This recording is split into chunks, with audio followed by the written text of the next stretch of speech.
Good morning sir. Srilakshmi గారి విషయం మాట్లాడారు సార్, చాలా బాధాకరం సార్. తెలుగుదేశం పార్టీ తప్పుడు ప్రచారానికి బలైనటువంటి ఆఫీసర్ సార్ ఆవిడ. కొన్ని జర్నలిజం ముసుగులో ఉన్నటువంటి కొన్ని పత్రికలు రాసే తప్పుడు రాతలకు బలైనటువంటి ఆఫీసర్ సార్ ఆవిడ. సార్ 21 ఏళ్ళకి ఐపీఎస్, అతి పిన్న వయసు సార్ ఐఏఎస్, అతి పిన్న వయసు ఐఏఎస్. సో వీళ్ళు చెప్తా ఉన్నారు అతి పిన్న వయసులో స్కామ్స్ లో ఇన్వాల్వ్ అవటం, అది కూడా ఉంది. మీరు స్కామ్స్ లో ఇన్వాల్వ్ అయ్యారని మీరు అంటున్నారు సార్. మరి కోర్టు తీర్పుని ఎందుకు మీరు గౌరవించట్లేదు? మీ తెలుగుదేశం పార్టీ వాళ్ళు రాసేటువంటి పేపరు, మీరు మాట్లాడే మాటలు ప్రామాణికమా, లేకపోతే హైకోర్టు జడ్జ్ ఇచ్చిన తీర్పు ప్రామాణికమా? ఏది ప్రామాణికం? మీరు చెప్పండి వాసుదేవుడు గారు, ఏది ప్రామాణికం? వీళ్ళ మాటలా జడ్జి గారి తీర్పా? మీరు చెప్పాలి సార్. ఇప్పుడు దీనికి సమాధానం మీరు చెప్పాలి. ఏది ప్రామాణికం? జడ్జి గారి తీర్పు ప్రామాణికం. ఆవిడ క్లీన్ చీట్ వచ్చి బయటకు వచ్చింది.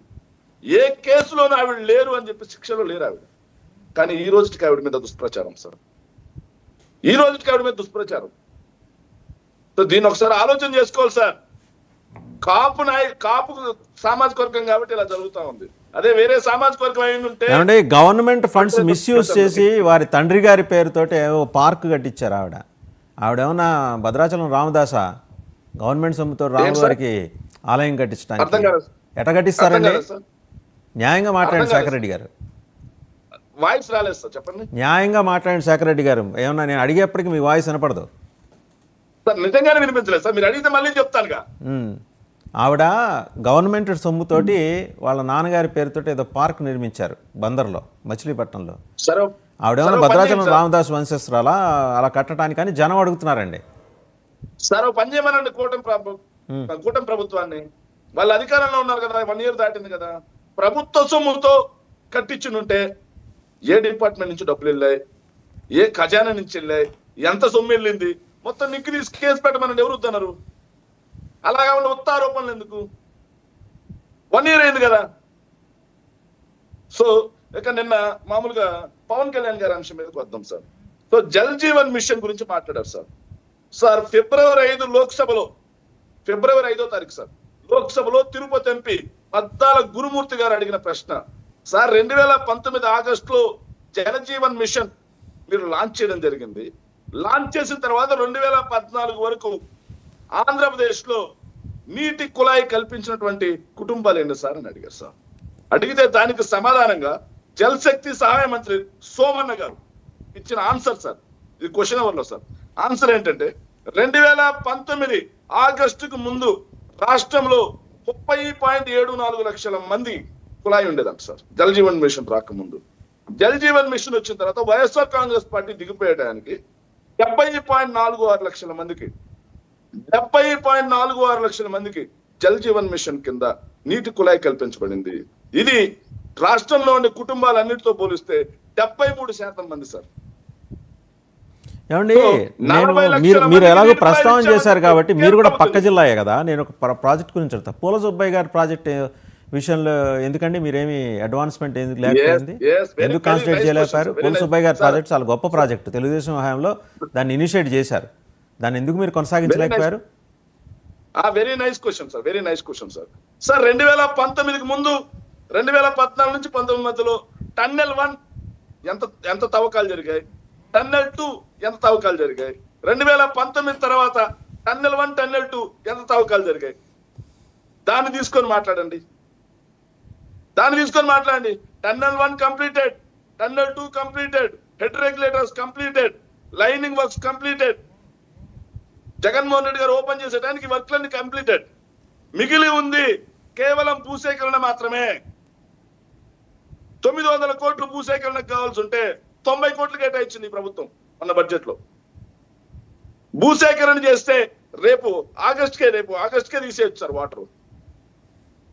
రెండు బడ్జెట్స్ లోను భూసేకరణకు డబ్బులు ఇవ్వాలి. మీరు ఎందుకు చేయలేకపోయారు? ఎట్లా పూర్తవుతుంది? వాళ్ళని అడుగుతున్నారు, మీరు ఎందుకు చేయలేకపోయారు? 5 ఏళ్ళు మీరు ఉన్నారు, టన్నెల్ వర్క్ పూర్తి కాకుండా భూసేకరణ ఎట్లా చేస్తారు? Not justified. సైమల్టేనియస్ గా చూడండి. మీరు ఆ ప్రశ్న అడిగారు కాబట్టి మీకు జవాబు చెప్తా. ఒక్క నిమిషం. అక్కడ 33,000 ఎకరాలకు సంబంధించి కార్యక్రమాలు పూర్తి కాకపోయినా సరే గవర్నమెంట్ ఎంతో చిత్తశుద్ధితోటి సమయస్ఫూర్తితోటి టైమింగ్ తోటి 44,000 ఎకరాల భూ సమీకరణకి దిగింది. కమిట్మెంట్ అంటే అలా ఉండాలి. మీకు లేదు బేసిక్గా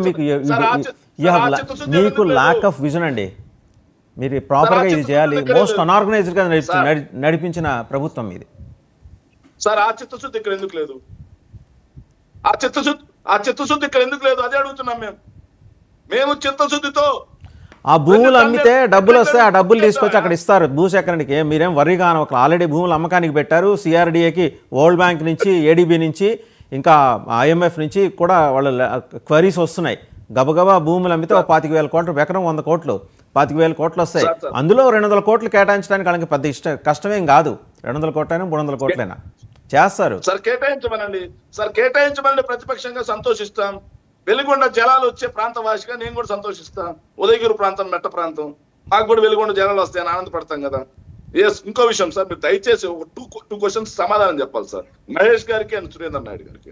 సార్ ఒక్క నిమిషం. మహేష్ గారు మాట్లాడుతూ శంకుస్థాపనలే కాదు పర్యవేక్షణలు కూడా అన్నారు సార్. సో 32, 33 రోడ్ వర్క్స్ చేస్తున్నాను, డోలీ లేని సమాజాన్ని చూస్తారని చెప్పి ఏజెన్సీకి వెళ్ళారు సార్. ఎన్ని రోడ్లు కంప్లీట్ అయ్యాయండి? ఒకసారి వాళ్ళు సమాధానం చెబితే బాగుంటుంది సార్. ఇక సురేంద్ర నాయుడు గారు మాట్లాడారు సార్, నాకు నిజంగా భలే నవ్వొచ్చింది సార్. తెలుగుదేశం పార్టీ వాళ్ళకి 4 ఓట్స్ బట్టి పట్టుకొని వస్తారు సార్. విధ్వంసం, చిత్రం, అధోగతి, వినాశనం, ఈ 4 మాటలు బట్టి పట్టుకొని వస్తారు సార్. ఏం తిప్పినా వాడు చుట్టే తిప్పుతారు సార్. పేపర్ అవసరంలా, కాగితం అనేది అవసరం లేదు సార్. మీరు ఎక్కడికి వెళ్ళినా 15,000 మందిని వెంటేసుకుని వెళ్ళినట్టు అట్టుంటది. మేము ఎక్కడికి వెళ్ళినా 15,000 మందిని వెంటేసుకెళ్ళి ఒక్కొక్కరికి ఒక సిగ్నేచర్ ఉంటది కదా. వాళ్ళకి ఆ సిగ్నేచర్ ఉంది, మీకు సిగ్నేచర్ ఉంది సార్. 1 minute వాసుదేవన్ గారు, నన్ను కనీసం మాట్లాడినామండి. వాళ్ళు మా మీద చేసిన ఆరోపణ కన్నా మేము సమాధానం చెప్పాలి కదా.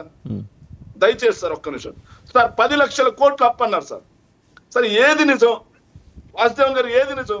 ఎంతకాలం ప్రజలకు అబద్ధాలు చెప్తారు? ఏ ఆధారంతో 10 లక్షల కోట్లు అన్నారు సార్? 2019 చంద్రబాబు నాయుడు గారు దిగిపోయడానికి 3,90,247 కోట్లు రాష్ట్ర అప్పు.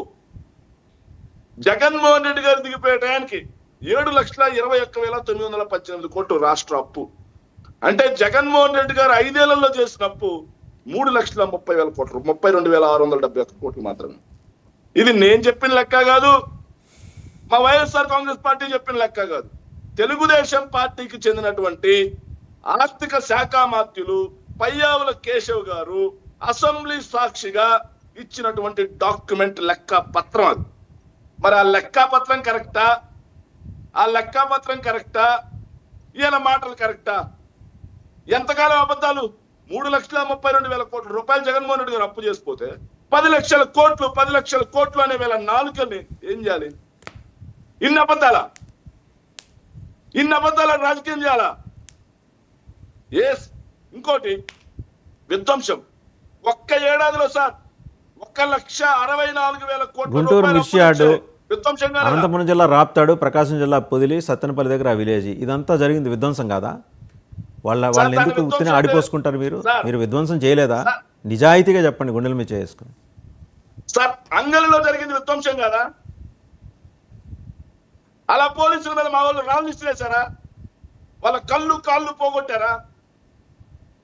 ఏం పోగొట్టారు? నిద్రలేస్తే విధ్వంసం. 1,64,000 కోట్ల రూపాయలు అప్పు తెచ్చారయా ఏడాది. విధ్వంసం. గత ఏడాది కంటే ఈ ఏడాది గ్రోత్ 3% అయ్యా. గత ఏడాది 12%. తగ్గిపోయింది. 1 minute సార్, చివరిగా ముగిస్తున్నాను సార్. వీళ్ళు బీజేపీ సార్, బీజేపీ మనకు అత్యద్భుతంగా సహకరిస్తున్నారు సార్.